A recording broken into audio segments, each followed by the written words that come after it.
將啲牛油切散佢先，因為啲牛油太實。將啲牛油擺晒落嗰個 mixer 度，同埋擺埋啲糖落去邊，一齊打爛佢。啲牛油同埋糖打溶之後呢，就將啲粉倒埋落去，再加埋啲蛋，打勻佢。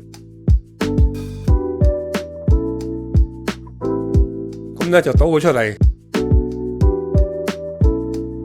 將佢搓幾下，搓翻個靚樣出嚟。攞保鮮紙冚住佢，跟住坐半個鐘，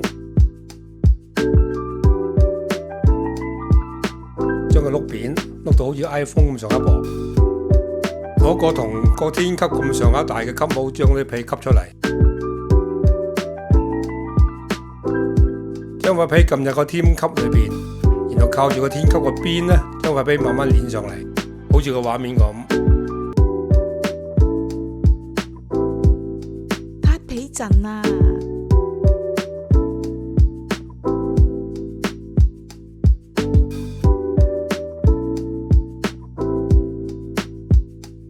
將啲熱水溶咗啲糖，就唔需一定要煲滾啲水嘅。將個糖水攤凍備用。將隻蛋打咗落去個兜嗰度，然後加少少嗰啲肥呢拿嗰啲香油，再將佢打勻。將啲凍嘅糖水同埋花奶倒落去嗰啲蛋漿裏邊一齊攪勻，跟住隔下佢。如果蛋漿見到有泡嘅話，就潷起佢。將啲蛋漿倒入去皮殼裏邊，大概80度啦。用400度火焗15分鐘就可以起出嚟啦。攞出嚟之後呢，嗰啲蛋好似未凝嘅，但係如果你坐多3分鐘到啦，就會好滑溜，會熟晒噶啦。蛋撻出爐啦！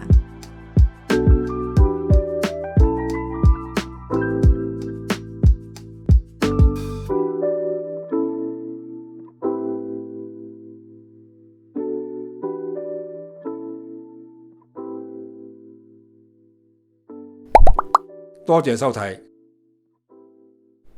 請 subscribe。